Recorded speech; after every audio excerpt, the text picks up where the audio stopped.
Hello, KazGem here, and today we are taking a look at 10 beginner tips and tricks to help your City Skylines experience get off to the right start. Let's dive right in.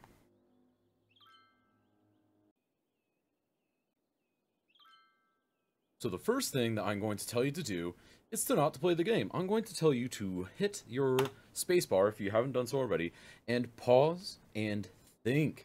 Take just a few seconds, take a look at the lay of the land. Take a look around, decide, let's see here, do I want to build near the water? Do I want to latch into this highway? Is there a rail line that I want to connect to? Is there something interesting in the landscape? What kind of entry am I going to do to my city? Just take a couple minutes and figure out what you want to do. Now, the second tip is to observe something called road hierarchies. So in any city design, you will typically see a series of roads that connect to each other in a seemingly haphazard fashion, but there's normally some sort of rhyme or reason to it. So first off, we have our highways. Think of these as your biggest arteries in your human body, taking the most blood to the most amount of places. Absolutely essential for getting around. And then you go ahead and connect this over here. And the next thing after that you might have is an arterial road. Something that connects to your highway, something that helps set your city into the local highway infrastructure. And for this, you're going to use typically either a 6 or an 8-lane road. And for most vanilla players, it's going to be a 6-lane road, such as this, that you'll use for your heaviest connections. Then you'll draw that in, and after that you want to try and connect to, what's next? Your 4-lane roads. And these 4-lane roads can pull off of here, and they can eventually connect to other 4-lane roads. But you never want to skip roads in the hierarchy, and I'll show you what I mean in a moment. So up next you would have the 2-lane roads. These are your little roads that you live on. This is where your mom and pop shop is. This is where the life of your city is. And connecting it to roads like this is alright. But you don't want to take your big main arterial road and intersect it this many times with a tiny road. This will only lead to problems.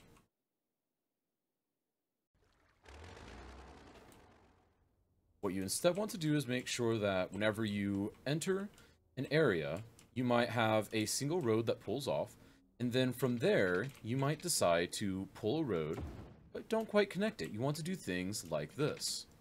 That way, you are kind of creating a flow for your traffic, and now you know anyone who wants to get this part of the city is going to have to take this flow of traffic to get there. And that will help you control where your traffic flows throughout the city. Number 3, you want to make sure you start small. Make sure you start in a small concentrated area like this, and don't have an area that's so far flung from the rest of your city that it almost feels like a small outside suburb. Because while it's easy enough to say this costs no problem, look at the construction cost of this road. This costs money. You typically only start games with somewhere between $40,000 and $70,000. I just used a fifth of that for the $40,000 to draw this single road. And you also have to think about things such as your power lines, which you'd have to draw out there. There's another $4,000. And your pipelines. And there's another $4,000. So just like that.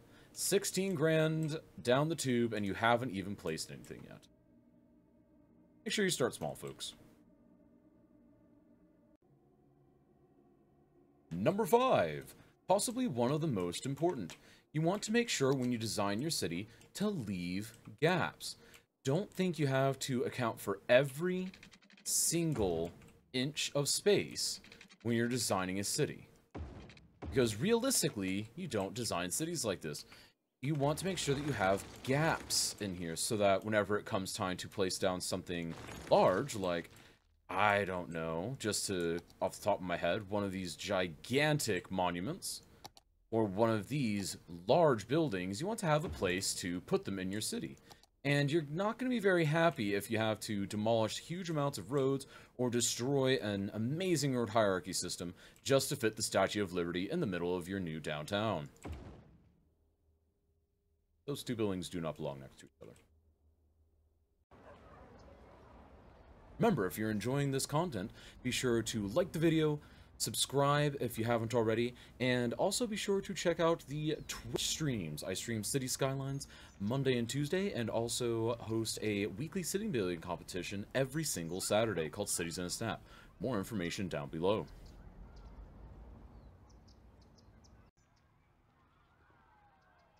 Number 6, you're going to want to make sure that you don't place your civics on your main or sometimes even secondary roads. You want to make sure that your civics are off of the main roads that you think are going to be main thoroughfares for areas.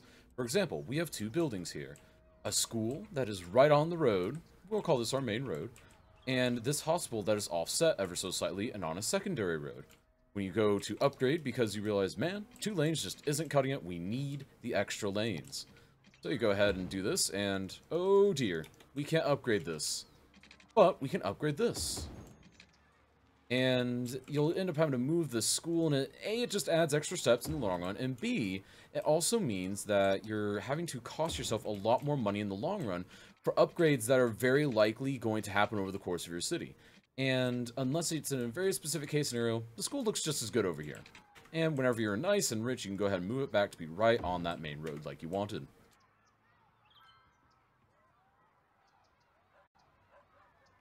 Number 7. Do not place everything as you unlock it. One mistake a lot of players make is as soon as they hit Little Hamlet, they go crazy and they decide, you know what, it's time. We can place landfills and elementary schools and clinics, and we can also get, you know, the community school, but that's basically just an elementary school. You can do all of this stuff, but what you don't realize is if you actually look at the prices of everything, you have 10,000 for the elementary school. You have another 10,000 for the medical clinic. And then you have either 4,000 for a landfill or 16,000 for a recycling center. So already you've got $36,000. You aren't going to have $36,000 when you hit Little Hamlet, and if you do, you're going to end up suffering from the budget, because keep in mind, these buildings take money to run. So you have to keep that in mind and make sure that you prioritize. I recommend, in this order, collect your garbage first, and then, if you have 6 citizens, add a medical center. If not, do education, and then do the third one whenever you have more cash afterwards, after you've grown your city substantially. I would recommend even potentially waiting until you reach the next milestone for that. I should probably connect this up, shouldn't I? There we go. I promise I know what I'm doing. Number 8. Make sure you embrace walking and biking paths. You unlock these fairly early in the game, but not in the first couple of milestones for the most part. And the way that you're going to use them pretty well is you want to go to your landscaping tab. You want to go to pavement path to do some walking paths from point A to point B. There we go. Ooh, that didn't quite work. If I go ahead and just add a path right here. Oh. We're going to have to turn off snapping for it. And will we get it this time? Yeah, there we go. Walking path. Make sure you embrace walking paths. And you can go ahead and decorate it with trees and whatnot just to help make it a little bit better. You know, give them a nice walk to work. That way you can keep them walking to work instead of driving all the way around here just to pick up a taco or do their laundry. And your citizens will be a lot happier for it. And then, if they're going to go slightly longer distances, or you really want to encourage healthy living, consider doing a bicycle path network. Bicycle path networks are huge, and I would definitely recommend you invest in a bicycle path network. Bicycle path networks come in 2 varieties. You can either have the separated bicycle paths, or you can utilize the After Dark built-in bicycle lanes. And I will totally recommend doing these. They're an excellent, excellent thing. It can take a lot of cars off the streets, and plus it looks really nice just having people bike all around your city. In fact, I would recommend almost never using just the plain old roads. Either use your ones with trees, or use the ones with bicycle paths, depending on what your use case is. Number 9, you want to make sure that when you're planning public transportation, you don't necessarily have to use everything. By that I mean you don't necessarily need to have a monorail set, a metro set, a heavy rail set, buses, trolley buses, and everything. You want to make sure that you determine a few things. What's my local pickup? Fire. What's your long range? In this case, overground metro. And how are we linking in? So make sure that your local picks up from your neighborhoods, drops off at your shops, and brings people into a hub, such as this. And dumps off over here, where they can get off and take a bus to, apparently, a place that needs electricity. Someone should call the mayor on that one. And number 10, potentially the most important of them all. Have fun. It is, after all, a game, and you need to make sure that you remember the little things. Think about, why is there a green space here? Is there a reason why it's here? Do we have, maybe a bench system under here? Do we maybe have a place people can, sit under the tracks? That would be kind of bad, but you get the idea. Do we maybe have, with this walking path over here, do we maybe have these garbage cans that we can toss stuff in? Maybe there's a bench along the side here where you can enjoy your lunch off the main roads. There are a lot of different options and a lot of different ways that you can really make your city shine. And it's up to you to determine what that shine is going to look like and how you're going to do it.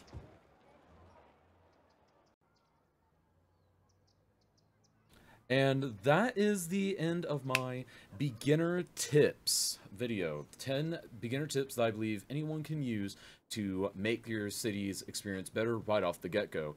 If you have any further questions, feel free to comment down below. Be sure to join the community Discord, where myself or other helpful humans will be sure to help you out.